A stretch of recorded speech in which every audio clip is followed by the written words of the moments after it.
Welcome to AI with AI, that's Artificial Intelligence with Andy Laczynski, a podcast from CNA Talks where we discuss the latest breakthroughs and implications in artificial intelligence and autonomy.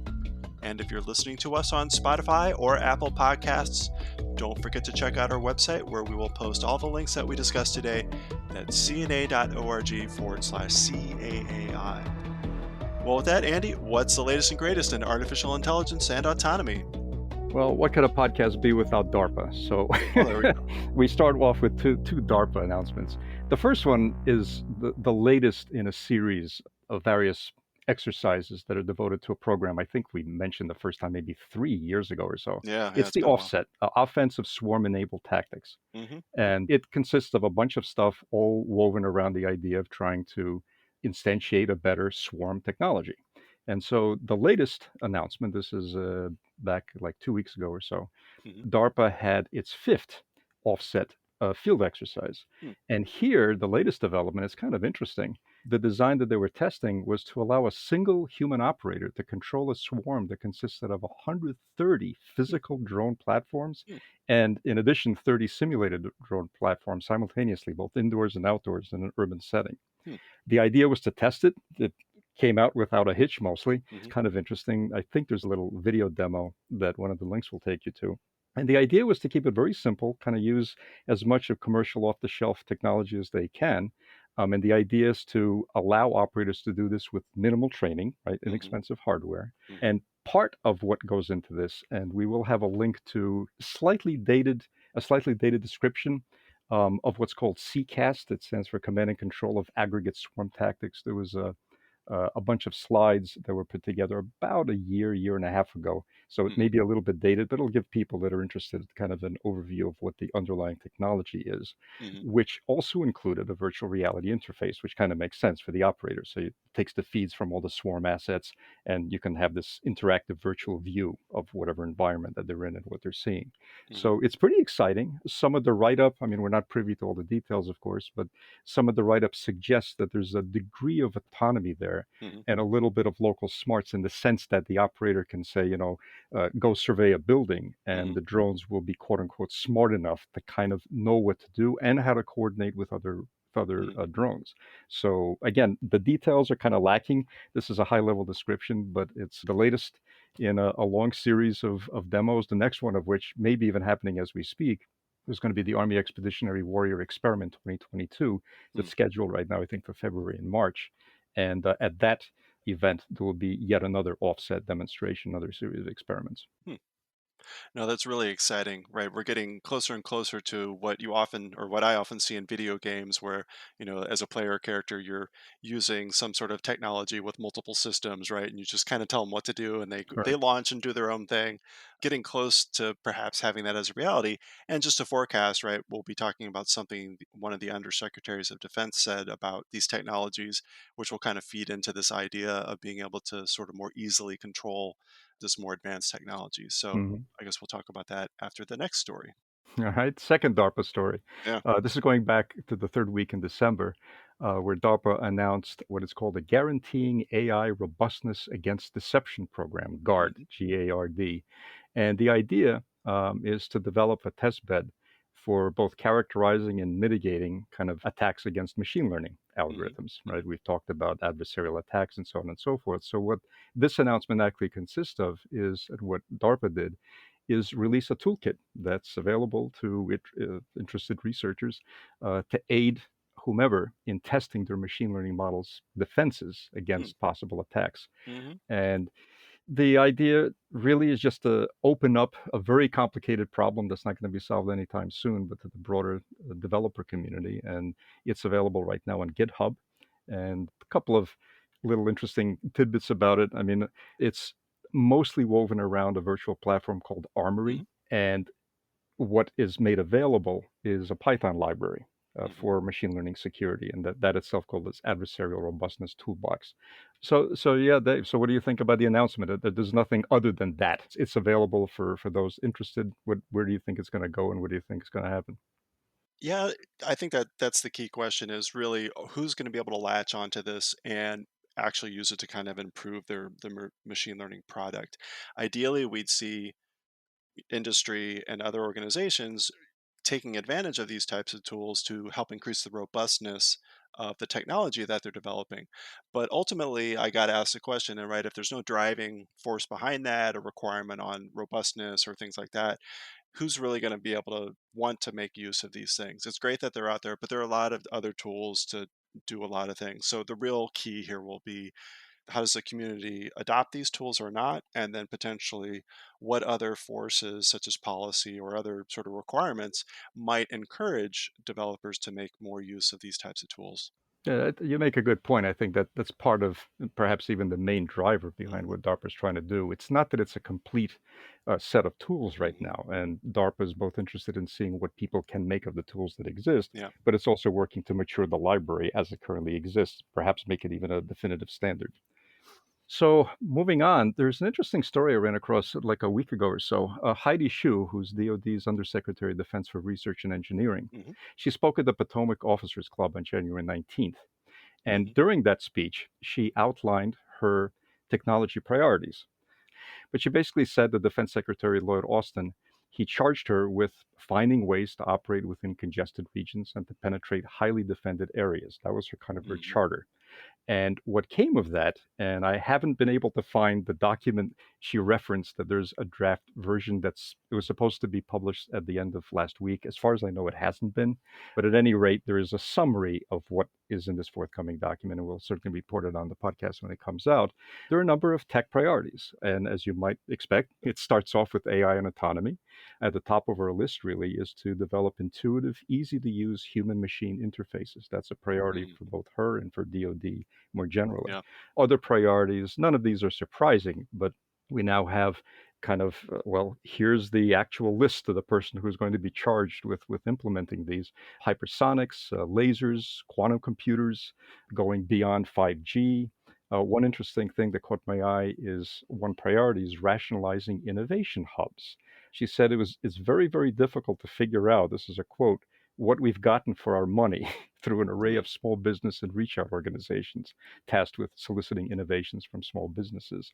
So Oh, she's yeah. been tasked with rationalizing various innovative organization that includes, SoftWorks, the Army's Rapid Capabilities, Critical Technologies Office, and organizations like that. Hmm. So it'll be interesting to see where that goes. Yeah, right. And stay tuned because there's going to be a final draft of a document that she mentioned that will actually go over all of these priorities in much greater detail. Yeah, going back to the comment I made previously with the swarms about intuitive interfaces, right? It was really intriguing to see that comment where, right, Shu was talking about some of these weapon systems take months, if not years, to learn how to use them Mhm. and be proficient, and sort of thinking like, how do we change that approach and that thought of doing things? I'm curious how you get that intuitive, easy to use, but still allow the human to be able to say fix it if it goes awry, or have the depth of knowledge with it to be able to understand, Yeah, like if you're using a radar, understand when you might have false returns and other issues that pop up because you understand how the radar is functioning. right. How do you combine sort of intuitiveness with sort of depth of understanding as well? Anyway, so interesting stuff, and we'll see what sort of formally comes out of the undersecretary's Mhm. office to help push these along. The next item I stumbled into, and I was surprised I hadn't seen this earlier because it's actually kind of interesting. Back on December 17th, the White House AI Initiative Office, it announced in a blog post by its director, Lynn Parker, that Hmm. the AI Public Researchers Portal was stood up. And what is this portal? It's actually really kind of neat. There's a lot of meat here. It's not just a web page you go to, you see a bunch of pretty pictures, and you leave. The Hmm. idea, it's hosted on AI.gov, is to make it easier for the uninitiated in AI research to know Hmm. where to find resources and funding applications. It's got a whole bunch of content, guides to navigating the federal research funding process. That alone is kind of worth the price of admission, which is just a click Yeah, on the right. website. It's got a searchable directory of federal AI grant programs.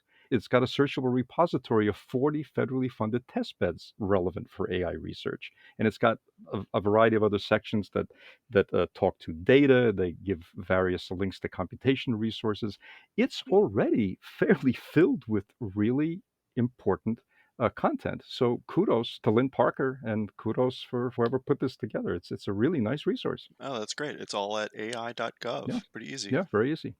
And before doing a very brief research item, because today we're having a really interesting interview, so stay tuned for that. Hmm. Tesla's back in the news, Hmm. perhaps not in the way they like. So this was reported by the Associated Press on 18th of January. The California prosecutors have filed 2 counts of vehicular manslaughter against Hmm. the driver of a Tesla on autopilot who ran a red light, slammed into another car, killed 2 people in 2019. This actually happened in Hmm. October, but the Associated Press broke the story only last week. And Huh. this is the first person to be charged with a felony in the United States for a fatal crash involving a partially automated driving system. So there's lots of interesting things here. The criminal Yeah. charging documents actually didn't mention the autopilot, but the National Highway Traffic Safety Administration, which sent investigators obviously to the crash, they confirmed last week, according to the Associated Press, that autopilot was in use. Hmm. And what struck my eye is in the crash report, the Hmm. phrase automation complacency appeared, which I think is Hmm. a wonderfully succinct way of talking about Hmm. what you and I have mentioned on the podcast many, many times with a variety of different autopilot software. According to what we know today, and this is kind of official from the NHTSA, there is Hmm. no vehicle on sale that can drive Yeah. itself. Right. But it'll be interesting to see what happens as a result of this case. And not surprisingly, right, the National Highway Traffic Safety Administration added every vehicle requires the human driver to be in control at all times. That Yeah. those laws have not changed. So, yeah, it will be interesting to see what comes out of this. We'll provide links to appropriate news items, and of course, we've talked previously about some of the other issues that have popped up over the last few years dealing with the introduction of this Mhm. technology. Again, just not to harp too much on that little phraseology, but the automation Mm, complacency that really hits yeah. a nerve in many ways, right? That the idea, and it's probably not confined just to autopilot, it kind of runs the gamut of many of the technologies that are coming to the fore. We hear Mm, and read so much for the technically well versed, but perhaps not in the weeds. It's easy to think that the reality is a little different, right, from what we experience or we think we understand from what we read. There's a complacency that seeps in. yeah. The quick research item. The title of the paper is Overinterpretation Reveals Image Classification Model Pathologies. That's putting it mildly. As we sit here today, we kind of think, and we hear the phraseology, if not explicitly in concept, that deep learning is solved vision. Right? We hear that all the time. It's no longer an issue. You have all Yeah. sorts of systems that have high accuracy on a variety of tasks. It's solved. Well, not really. So, what these researchers Mm, did is they've uncovered truly a pathology. They looked at neural nets that are trained on 2 data sets, CFAR10 and ImageNet. I mean, mhm, these are kind of the yeah. standards of the industry. Mm, And yeah. what they find is that these systems, and they're not alone, they suffer from what they call overinterpretation. You'll understand the meaning of that in a second, where they make very confident predictions, correct predictions, even when up to Mhm. 95% of the input images are masked to such an extent that it's even absurd to ask the question whether a human can discern anything meaningful because there's almost nothing. They're just a bunch of pixels. To give you an idea of what I'm talking about, is like an image of a pizza Yeah. would be correctly classified, but literally, as I Mm, said, 95% of the image is blanked out, and you kind of have the outer periphery with a little bit of pixelation indicating the outline of where the pizza is. There's a picture of a golden retriever where mhm. what it's trained on, or what it's identifying as a golden retriever, there's nothing that remotely suggests there's any dog, but there's a little bit of green of suggesting some grass on the side. This is very disturbing. Mhm. They had to develop an interesting scheme they call sufficient input subsets. Suffice to say that it's a technique by which they can identify what the minimal subset of features in, literally the pixels, that suffice to yield whatever class Mm, probability above a certain mhm. threshold. So they have a technique by which they can kind of go in and they can Mhm, probe the mhm. system, as it were. What is it that you're really tagging here, and what's useful for you to make this inference that here's what I'm trying to classify? And that's the result. As an Mhm. additional data point of why this is worrisome, the classification frameworks in some cases find that these radically pared down images, they're actually easier to correctly classify than the full images in the original training set. And the classifier is actually more confident on the pixel Hmm. subsets. It sounds like I'm making this up, but this is Yeah. the essence of the paper. They're very quick to point out that even though conceptually it might seem like it's related, and in some sense it is, to overfitting. Hmm. Remember the case of overfitting in machine language is when, or machine learning, is when a model trains so extensively, let's say, on a data set that it Hmm. becomes really, really good at predicting for that particular specific data set, but then it kind of bogs down when you give it some fresh data that's out of distribution, right? Hmm.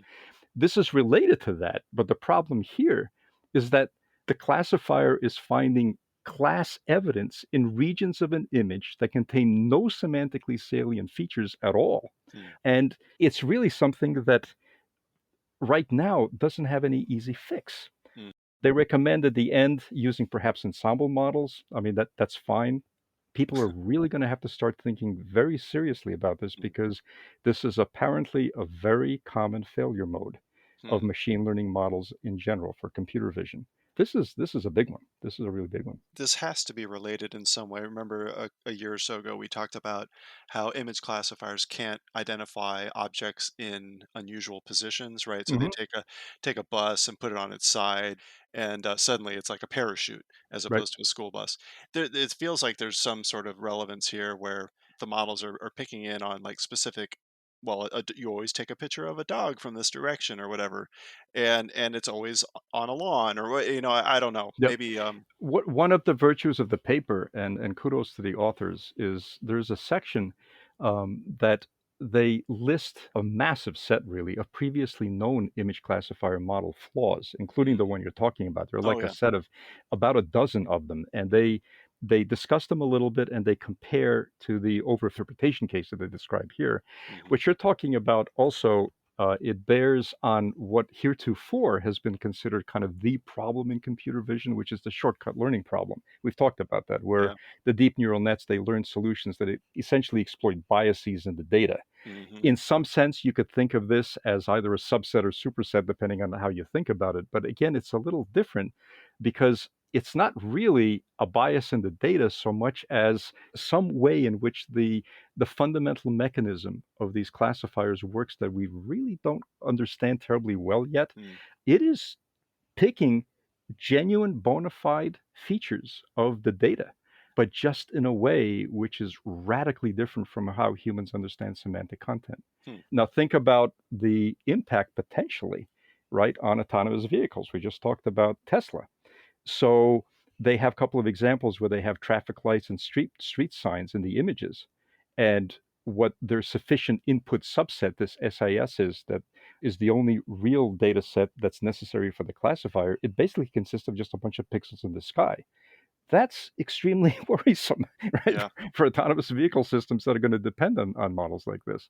So they've just uncovered a mountain of more evidence and more data that researchers are going to have to grapple with and understand how these systems are really working. We really don't understand them terribly well right now. Check this out because it'll be a great resource. And as you mentioned, that list of previously known image classifier flaws It's very is a useful, yeah. very useful reference. Yeah. So just check it out even for that. So very quickly before we move on to the to our interview, and this is kind of apropos, but the white paper of the week, actually two of them, they speak about the role of collective intelligence for deep learning. Hmm. And by that, I mean literally think about what might happen if we had the power to not just have a whole bunch of neurons as we currently do to do whatever it is the problem at hand is, but where each individual neuron or perhaps synapse is itself an entire deep neural network.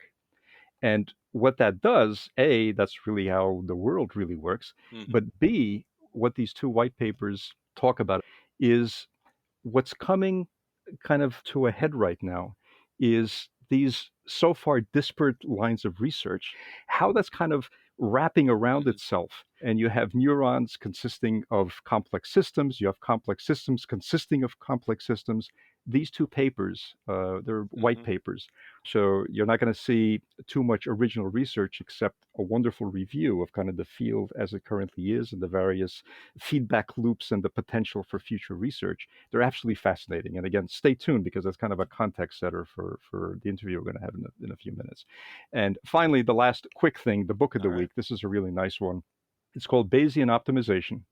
It's scheduled to be published sometime this year by Cambridge University Press. It's already beautifully typeset. It's a Mm-hmm. draft being released, and apparently it will continue to be freely available even after the book is published by the publisher. The author is Roman Garnett. He's Mm-hmm. an assistant professor in the Department of Computer Science in Washington University at St. Louis. And his specialty is kind of Bayesian machine learning for decision making under uncertainty. It's a particular, Mm-hmm. slightly narrowish view of machine learning, to be sure, but from the Bayes optimization standpoint, it's one of the most beautiful books I've seen in a while. As I said, it's beautifully typeset. It's essentially ready for publication. I suspect it'll only be a minor difference between this and what's actually published. It's about 400 pages or so. You can even Mm-hmm. find it in three different sizes. The first time I've seen something like that. When you go to the website, you can get it in 8 by 10, the US letter size, or A4 size. Oh, nice. It's a really, really nice book. The only caveat is its intended audience is very much graduate students and researchers. So the first chapter or so, it'll give you kind of a non-mathematical look at the whole field, but then it's kind of, you have to take a little bit of a deep dive. But if you're interested in that sort of thing and you have a mathematical or a computer science background, it is an awesome reference. And that'll do it before we get to a real neat interview. We'll be right back after a short break for a discussion with Doug Blackiston on xenobots. Hi, everyone. I'm Jonathan Schroden. I direct CNA's Countering Threats and Challenges program, which helps the U.S. government better understand and counter state and non-state threats to U.S. national security. Analysts from my program understand these issues deeply because they've conducted fieldwork or provided on-site, real-time analytic support to U.S. government leaders in over 40 countries during the past 3 years. To learn more about how we can help you, please contact me directly at jonathan.schroden@cna.org. Well, Andy, we've talked about the xenobots research multiple times on the podcast over the last few years, and we've even had the pleasure of interviewing the researchers about their work. And back on podcast 5.5 in December, we discussed the most recent research with the xenobots, which involved kinematic self-replication. So given the latest research, we thought it would be great to bring back the researchers for a discussion. We're going to do it a little bit differently this time, though, sort of a two-parter. We'll be speaking with a different group of researchers each time. So look forward to another interview after this one with our next episode. So with that, we're excited to welcome back to the podcast Doug Blackiston. We first spoke to him on podcast 4.28 back in April of 2021. Doug, thanks for being here. Welcome back. It's a pleasure to be back. Thanks for having me. All right, so why don't we just start with a brief summary of the latest publication and research on the kinematic self-replication of the xenobots? Absolutely. So in our original 1.0 work, we showed that we can build these synthetic organisms from the ground up. So these aren't organisms that exist in nature or anything that you would see in the wild. But this is an approach where we can take stem cells from amphibians and put them together in a matter akin to building with a Lego set and create something new, almost the way you would build a robot, but out of living material. So this is a really different way to think about biological design. And that first work was showing the proof of principle that that approach is possible. Mm-hmm. And then in this newest work, we've been examining some of the capabilities of this system. Some of this is just a toy model, something we'd say is just for fun to understand how the physics works, and other things are more application-based. And so everything we had done in that first set of projects was handcrafted. So I sit there under the microscope for many hours with a pair of surgical forceps and very fine tools. And I build these much like a sculptor. I put things together like a block of clay, and then I remove carefully tissue to reveal some sort of final form. And there's an AI aspect to that as well that we could talk about a little bit. The newest work showed that rather than have me do this work, these synthetic organisms or designs can do it by themselves. So they move around the dish, which we've shown, and they move in very predictable ways in these sort of spiral patterns that are not programmed. These are emergent from the system. These arise naturally. And by feeding the system with loose stem cells, the material that the bots themselves are built from, we can play with the knobs of the control of the system a little bit and get these to build their own second and third and fourth generation. So they essentially collect and compact cells in their environment. Those cells stick to each other, and those go on to form a second and third generation of these living machines. Now, can you bring us back to the moment of kind of that discovery, right? When you're playing with these, and I imagine you just, as you said, for long days at a stretch, you're just watching how the system naturally does, which you kind of don't know. You're just watching it. And then at some point, right, is there like, this is the moment I'd like you to bring us back to in the lab.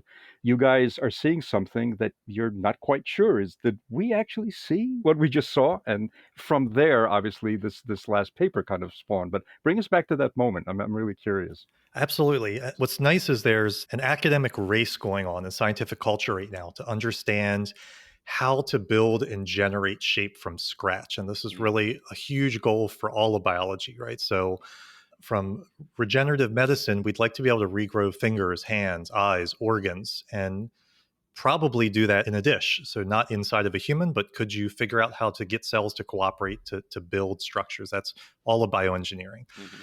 And then we would love to be able to build cells from scratch. This is synthetic biology. How do you create life from nothing? This is a huge goal. You can make an artificial cell, and it turns out that's really hard, really complicated. And there's been progress, but it's challenging.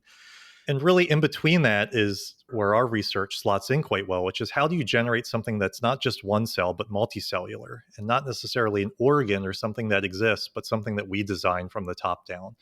And so this is really this idea of, could you create a designer organism? What would you have it do?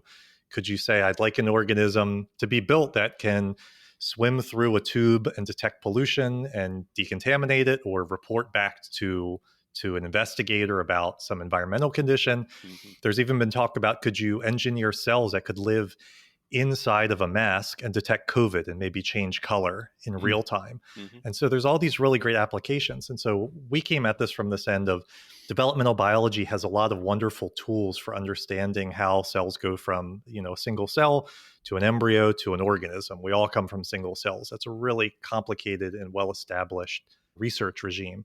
And so building off of 100 years of that research, we thought this might be an interesting inroad. No one has really used developing systems for this type of approach. We have some great tools to push stem cells from one cell fate to another. So I give it this signal and this cell becomes a skin cell instead of a neuron. Mm-hmm. And so by using that knowledge, we came up with a different way to sort of build from the top down and generate shape.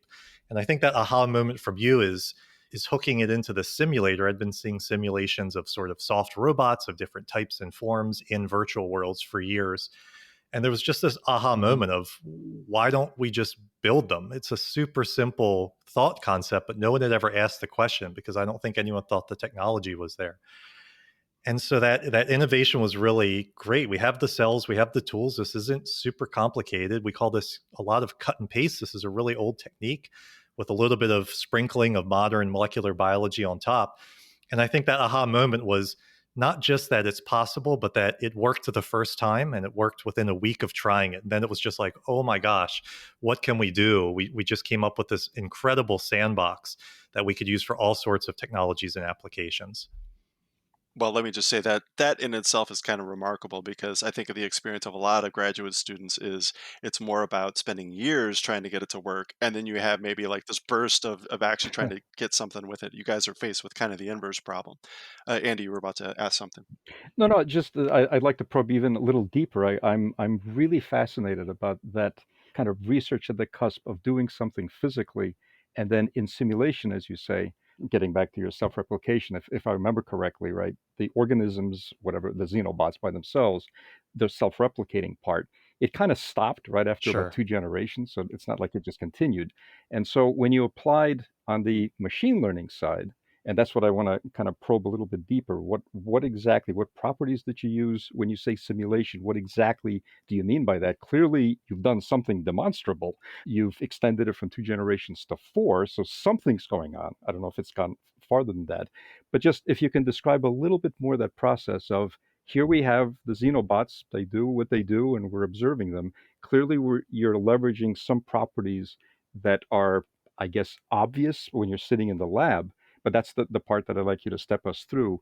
What is it that you carried over to the simulation, and what is it that the machine learning algorithm actually did? Yes, there's a lot to unpack there. I'll try to keep it as Oh, succinct as sure. possible. I think there's maybe two forking issues that run in parallel. One is simply, as you said, what does the simulator simulate? What is it doing to help us generate hypotheses, and how is that innovative? And the other is on the manufacture part that I'll talk about second. So briefly, I'll just say the simulator is a physics-based environment. It simulates the real world. You can program how much gravity there is, how much friction there is, when two virtual cells are touching, how sticky they are, how much they can compress. This is open source software. If anyone listening to this really loves computer science, it's called Voxcraft. It's available on GitHub. It requires very little programming language to get into. And we have high school students that run simulations. We have virtual races where we have them design by hand different Xenobots, and then we race them against each other to see who can come up with the best design, and we pit them against the Very AI, cool. and of course the AI always crushes everybody. But that's what's really interesting is that the AI is a means to generate a hypothesis. And so in a way, I touched on this previously, that the AI is a bit of the boss in this whole study. I can only build maybe 30 or 40 xenobots by hand in a given week. That's just, I have to eat, I have to sleep, the cells are developing, my nerves get shot, I have too much coffee, there's all sorts of impossible variables I can't control. The computer basically takes a random sample of cells, and sort of like evolution, it varies them slightly from generation to generation, and it looks at them and says, do any of these do what Dr. Blackiston wanted them to do? Do they move in a straight line? Do they pick something up? And typically these are really awful to begin with, but the computer can identify this one's 1% better than the rest. So it uses that as a seed, as a parent, and it varies it slightly, sort of like natural selection would. And then over millions of generations, which takes maybe a week in a supercomputer, it really highly specializes all sorts of different designs. And so we ran some calculation, and for me to do that much work in the lab by hand would have taken me 465 human years of research. And so the computer is really a co-investigator with us. It is testing hypotheses. It's generating knowledge. It's cutting down the work. And perhaps shockingly, it's making good predictions. Generally, what we see come out of the simulator is what happens in the dish or in real life when we test it out. And I will say that also just brings up a more interesting question, which is, we've seen sort of AI encroaching into everyday life everywhere, right? People are glued to their cell phones, search engines, medicine. And I think even now with the design of life and evolution, we're going to have to start asking questions about, do we feel comfortable with an AI having agency over this? And to what level do we trust AI to start making these decisions without us? And one example I perhaps gave last time I really love is, even from a bioengineering standpoint, if we can grow a heart for a transplant or a lung someday, what if an AI could design a better heart for you? It can look at your gender, your racial background, your genetics, your weight, your environment, what temperature you live in, and perhaps all of those variables allow the AI to come up with a better heart. Is that something we feel comfortable with? Is that something we don't? What are the regulations on that type of a system? Who should have access? Is this going to be a rich country versus poor country thing? So in the back of our minds, this is obviously really far off, but we're starting to think about the role that AI will play in our everyday lives when it comes to biology and science. Yeah, you're certainly at the ground level of that. I mean, obviously, it's going to require a whole bunch of scaling, right, to get from what are already fairly sophisticated simulations just of the physical environment with fairly simple, quote unquote, entities, right, like the xenobots. When you get to a human body, Correct. we're talking about, as I say, a bunch of scaling that has to occur, not all of which is guaranteed or obvious, but the thinking that goes into that. And perhaps that's another reason why your research is so important, that people start thinking about these things, because in some ways it is inevitable. I don't know whether it's this generation, the next generation, it is going to come. And the earlier we start on thinking on the ethical level as well as the research level, the better. So this research, for that reason, also is very, very important. Yeah, we may have discussed previously. I think that the biomedical community has a little bit of a leg up on, say, the computer science world, in that they have more established infrastructure, so to speak. I'm not sure what the quite right word there is, Sure. of bioethics committees and things, forums to actually be able to discuss and at least consider some of these types of issues. What we're seeing, I think, on the technology or the computer side is there isn't quite the same level of, again, academic rigor or institutions set up to be thinking and asking these questions. And now we're kind of dealing with writ large the lack of that as some of these technologies get employed, even in their sort of early nascent stages. We're already running into questions now about should we be using these technologies and how are they going to impact? So it's definitely a big issue. Absolutely. The only thing I would add is I think, as you said, I think the medical community has a really good handle on the ethics of the safety side, the implementation side, and all of that. But I think what's become increasingly important more recently is that just this idea of inclusion and equity in science has largely been outside of the realm of scientists altogether. We design in a vacuum. I live in a lab. I don't typically think about these things, unfortunately.